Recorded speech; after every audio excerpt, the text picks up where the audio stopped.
నమస్కారం. ముందుగా అందరికీ అక్షయ తృతీయ శుభాకాంక్షలను తెలియజేసుకుంటూ ఉన్నాను. అక్షయ తృతీయ వైశాఖ మాసంలో 3వ రోజు శుక్లపక్షంలో వచ్చేటువంటి అతిపెద్ద ఒక పర్వదినమే అక్షయ తృతీయ. భారతీయ సంస్కృతి సనాతన ధర్మంలో మనం అనేక అంశాలని కూడా చూస్తూ ఉన్నాం. ప్రతి మాసానికి ఒక ప్రత్యేకత, ప్రతి తిథికి ఒక ప్రత్యేకత, అలాగే ప్రతి అంశానికి ఉన్నటువంటి విస్తారమైనటువంటి విశ్వతోముఖమైనటువంటి ఒక సంబంధం. ఇవన్నీ కూడా భారతీయుల యొక్క ప్రత్యేకతగా మనం చెప్పుకోవాలి, విలక్షణతగా మనం చెప్పుకోవాలి.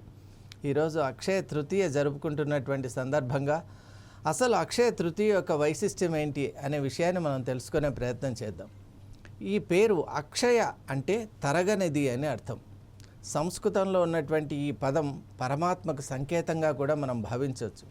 అందువల్లే భగవంతుణ్ణి అక్షయుడు అని అంటాం. అక్షయుడు అంటే ఎప్పటికీ కూడా మార్పు లేనటువంటి, వికారం లేనటువంటి ఒక శక్తి ఏదైతే ఉంటుందో దాన్ని అక్షయ శక్తి అని మనం అంటాం.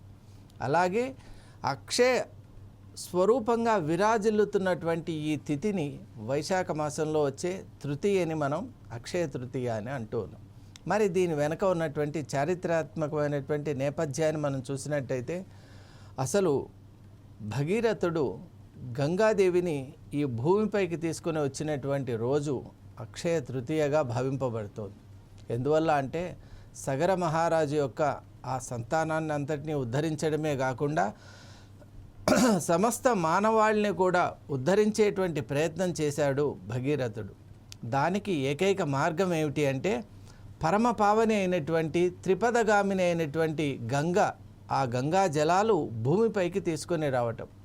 అలాగే పాతాళానికి కూడా తీసుకొని వెళ్ళాడు భగీరథుడు. అలా త్రిపద అయింది. దేవలోకం, మానవలోకం, పాతాళలోకం. ఈ 3 లోకాల్లో కూడా ప్రవహించేటువంటి తత్వం ఉన్న నది కాబట్టి గంగా నది త్రిపద అయింది. అలాంటి గంగా జలాలు భూమిని స్పృశించినటువంటి పరమ పావనమైన రోజు అక్షయ తృతీయ. అందువల్లే పాపరాశిని సమూలంగా కూడా నివృత్తి చేసి జ్ఞానాన్ని, అలాగే భగవంతుని యొక్క కృపను, కటాక్షాన్ని అందించే రోజు అక్షయ తృతీయ. మనకు మహాభారతంలో కూడా ఒక ఐతిహ్యం ఉందండి.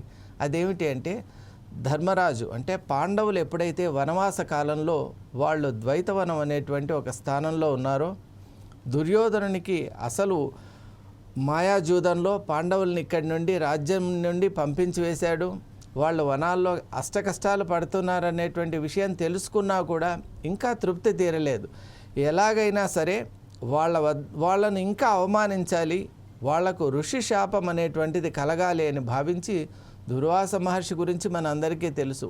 ఆయన యొక్క అనేక లక్షలాది మంది శిష్యులను పిలుచుకొని ఆ ఆశ్రమానికి వెళ్ళి అక్కడి నుండి వాళ్ళందరినీ తీసుకొని ధర్మరాజు యొక్క సమక్షానికి వెళ్ళేటట్టు ఒక యోచన చేశాడు.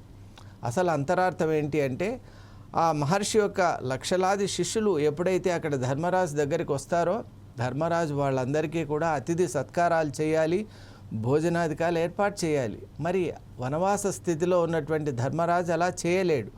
ఫలితం ఆ మహర్షి యొక్క శాపానికి గురి కావటమే. అసలే కోపానికి ప్రతిరూపం ఆ మహర్షి కాబట్టి మరి పన్నాగం అలా పన్నాడు. కానీ భగవంతుని కృప ఎలా ఉందంటే, శ్రీకృష్ణుడినే నమ్ముకున్నటువంటి ధర్మరాజు యోచన చేశాడు, మరి లక్షలాది మంది శిష్యులతో వచ్చిన ఈ మహర్షికి ఎలా ఆతిథ్యం ఇవ్వాలి అని. అప్పుడే భగవంతుడి యొక్క ఆదేశం మేరకు ప్రత్యక్ష దైవమైనటువంటి సూర్య భగవానుని ప్రార్థించడం, సంతుష్టుడైనటువంటి సూర్య భగవానుడు అక్షయ పాత్రను ధర్మరాజుకి ఇచ్చినటువంటి దివ్యమైన రోజే ఈ యొక్క అక్షయ తృతీయ. ఆ అక్షయ పాత్రతో ఆ వచ్చినటువంటి మహర్షి, దుర్వాస మహర్షికే కాకుండా లక్షలాది మంది వారి శిష్యులందరికీ కూడా అద్భుతమైనటువంటి ఆతిథ్యాన్ని అందించి, దుర్యోధనుడు ఏమనుకున్నాడు, మహర్షి శాపం కలుగుతుంది ధర్మరాజుకు అనుకున్నాడు. కానీ భగవంతుని దయ వల్ల, అక్షయ పాత్ర మహిమ వల్ల, ఆ మహర్షి యొక్క పరిపూర్ణ అనుగ్రహమే కాకుండా ఆ మహర్షి శిష్యులందరూ కూడా ధర్మరాజును దీవించారు, ఆశీర్వదించారు. మరి అది ఈరోజు యొక్క దివ్యమైనటువంటి ఒక లక్షణమని. అలాగే అక్షయ తృతీయ రోజు ఉన్నటువంటి మరొక విశేషం ఏంటి అంటే, ఈరోజు మనం ఏ పనిని తలపెట్టినా, ఏ కార్యక్రమాన్ని మనం మొదలుపెట్టినా కూడా అది అక్షయంగా, అంటే అది అద్భుతంగా కొనసాగుతుంది, విజయవంతమవుతుంది అని దీనికి మరొక పేరు. దీనికి కూడా తార్కారణం ఏంటి అంటే 1,00,000 శ్లోక సమన్వితం మహాభారతం. మనకు సనాతన ధర్మంలో 3 ముఖ్య గ్రంథాలు ఉంటాయి. ఒకటి శ్రీమద్ రామాయణం, రెండవది మహాభారతం, మూడవది శ్రీమద్ భాగవతం. వాటిలో అతి పెద్దది సంఖ్యాపరంగా కూడా ప్రపంచంలోనే అతిపెద్ద గ్రంథం ఏది అంటే మహాభారతం. 1,00,000 శ్లోకాలతో ఉంటుంది. మరి అటువంటి మహాభారతాన్ని రచించాలి అని మొత్తం ఆ మహాభారత సంబంధమైన గాథనంతటినీ కూడా మనసులోనే సంకల్పించుకున్నారు వేదవ్యాస మహర్షి. కానీ అక్షరబద్ధం చేయాలి అనుకున్నప్పుడు రాసేవారు ఎవరు అని ఆలోచన చేస్తే అప్పుడు ఈ త్రిలోకాల్లో గణేశుడు తప్ప ఇంకెవరూ కూడా ఇంత పెద్ద గ్రంథాన్ని రాయలేరు అని తెలుసుకొని శివపార్వతుల్ని పూజించాడు. వాళ్ళ అనుగ్రహంతో గణేశుడిని ఒప్పించాడు, మెప్పించాడు, ఒక స్థానంలో కూర్చోబెట్టాడు. అప్పుడు చెప్పాడు, నేను మహాభారతం చెబుతూ ఉన్నట్టు మీరు దాన్ని అలాగే అక్షరబద్ధం చెయ్యాలి అని. మరి దాన్ని ఒప్పుకున్నాడు. అలాగే మానవాళి యొక్క మనుగడ కోసం తన దంతాన్ని సైతం త్రుంచి దాన్ని ఉపయోగించి మహాభారత గ్రంథాన్ని కూడా రచించి మనకు అందించారు. మరి అటువంటి దివ్యమైనటువంటి గ్రంథ రచన ప్రారంభమైన రోజు కూడా ఈ యొక్క అక్షయ తృతీయ కాబట్టి ఈరోజు ప్రారంభింపబడిన మహాభారత గ్రంథం జయగ్రంథంగా వెలుగొందింది. అందుకే అంటారు, నారాయణం నమస్కృత్య నరం చైవ నరోత్తమం దేవీం సరస్వతీం వ్యాసం తతో జయముదీరయేత్ అని ప్రారంభ శ్లోకంలో ఉంటుంది. కాబట్టి జయగ్రంథంగా మారింది మహాభారత గ్రంథం. అలాగే మనం చూసుకున్నట్టయితే మన సంప్రదాయంలోనే కాదండి, జైన సంప్రదాయంలో, బౌద్ధ సంప్రదాయంలో కూడా ఈ యొక్క అక్షయ తృతీయకు చాలా గొప్ప స్థానం ఉంది, విశేషం ఉంది, విశిష్టత ఉంది, విలక్షణత ఉంది. అదేంటి అంటే మనం జైన ధర్మంలో ప్రథమ ఆచార్యుడు గురువు ఋషభదేవుడు. ఆ ఋషభనాథుని యొక్క ఆదినాథుని యొక్క ఒక దీక్ష 400 రోజులు ఆయన ఉపవాసం చేశారు. ఆ దీక్షను ఆయన విరమించి ఆయన ఎప్పుడైతే మళ్ళీ లోకాన్ని అనుగ్రహించినటువంటి రోజు ఈ యొక్క అక్షయ తృతీయ. కాబట్టి జైనులందరూ కూడా ఈ రోజును పరమ పావనమైనటువంటి రోజుగా భావించి వాళ్ళ ధర్మానుసారం వాళ్ళు ఈ రోజును వాళ్ళు చక్కగా ఈ రోజంతా కూడా గురుస్మరణలో, ఆచార్య స్మరణలో ఉంటారు. అలా మనం చూసినట్టయితే ఈ యొక్క అద్భుతమైన అక్షయ తృతీయ మరొక ముఖ్యమైన అంశాన్ని కూడా కలిగి ఉందండి. మనకు మహావిష్ణువు యొక్క అవతారాలు చాలా అనేక ఉన్నాయి. వాటిలో 21 అవతారాలు ప్రధానమైనవని చెప్తారు. ఇంకా వాటికంటే గొప్పవి దశ మహావతారాలు అంటారు. వాటినే దశావతారాలు అని కూడా మనం పిలుస్తూ ఉంటాం. మరి అవి ఏమిటి అంటే శాస్త్రం చెబుతోంది, మత్స్య కూర్మ వరాహశ్చ నారసింహశ్చ వామనః రామో రామశ్చ కృష్ణశ్చ బుద్ధ కల్కిరేవచ అని చెబుతోంది. వాటిలో కూడా ముఖ్యమైనటువంటిది పరశురామ అవతారం. ఆ పరశురామ అవతారం, ఆ అవతారానికి శ్రీకారం కూడా ఈరోజే జరిగింది. కాబట్టి పరశురామ జయంతి కూడా అక్షయ తృతీయ రోజే జరిగింది.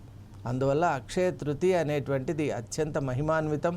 ఈరోజు ముఖ్యంగా ఉత్తరాదిలోనూ దక్షిణాపథంలో భారతదేశం అంతటా కూడా, అలాగే మన సరిహద్దు దేశమైన నేపాల్లో కూడా ఈరోజు అమ్మవారి యొక్క అనుగ్రహార్థం మనం ప్రత్యేకమైన పూజలు చేయటం, అలాగే ఈరోజు ఏ కార్యక్రమం చేసినా, ఏ పని చేసినా కూడా ద్విగుణీకృతం, అలాగే అద్భుతమైన శక్తిని కలిగి ఉంటుంది. కాబట్టి ఈ మధ్యకాలంలో బంగారం అనేటువంటిది కూడా కొనటం అనే ఒక కొత్త ప్రక్రియ కూడా ప్రారంభమైంది. అది ఇటీవల కాలానికి సంబంధించింది. అంటే దాని ఉద్దేశం ఒకటే, ఈరోజు మనం ఏమైతే చేస్తామో అది వృద్ధి చెందుతుంది అని.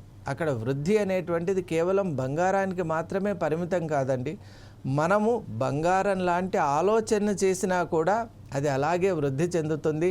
ఆధ్యాత్మిక సాధన చేసినా, అలాగే మనం ఎటువంటి ధార్మికమైన పుణ్యమైనటువంటి కార్యక్రమాలు చేసినా కూడా అవి శాశ్వతమైనటువంటి ఫలితాలను ఇస్తాయి. కాబట్టి అత్యంత అమృతమయమైనటువంటి ఈ యొక్క అక్షయ తృతీయ సందర్భంగా మరోమారు అందరికీ శుభాకాంక్షల్ని తెలియజేసుకుంటూ ఉన్నాను. అలాగే ఈ యొక్క అక్షయ తృతీయ అనగానే మనకు అందరికీ గుర్తొచ్చేటువంటిది మన సింహాచలంలో ఉన్నటువంటి చందనోత్సవం.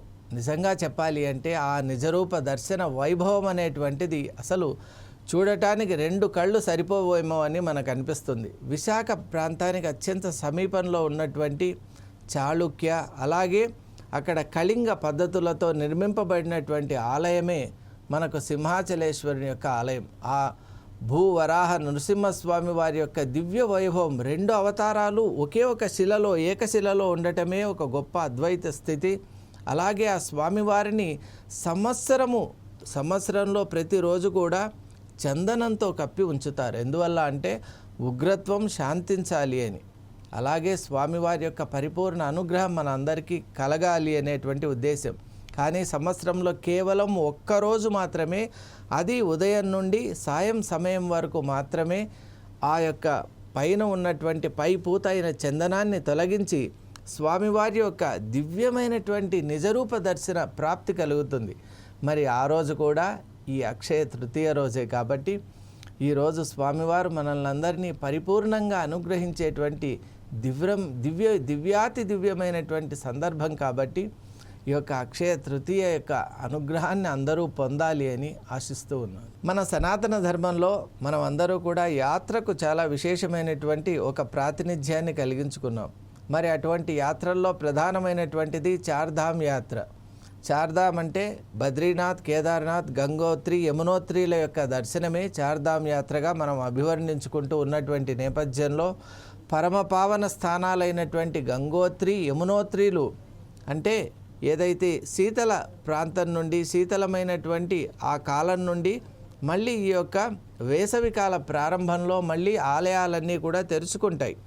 మరి అవి తెరుచుకునేటువంటి భక్తులను అనుగ్రహించేటువంటి సుదినమే ఈ యొక్క అక్షయ తృతీయ కాబట్టి ఈరోజు అభిజిత్ ముహూర్తంలో ఈ యొక్క 2 ఆలయాలు కూడా భక్తుల సందర్శనార్థం, అలాగే భక్తుల యొక్క అనుగ్రహార్థం తెరుచుకొని అందరినీ కూడా విశేషంగా అనుగ్రహాన్ని అక్కడ పరిపూర్ణంగా మనందరికీ అందజేస్తూ ఉంటాయి. కాబట్టి గంగోత్రి, యమునోత్రి స్థానముల యొక్క అనుగ్రహం కూడా ఈ అక్షయ తృతీయ రోజు మనకు మిళితమై ఉంది అని ప్రతి ఒక్కరూ గ్రహించాలి.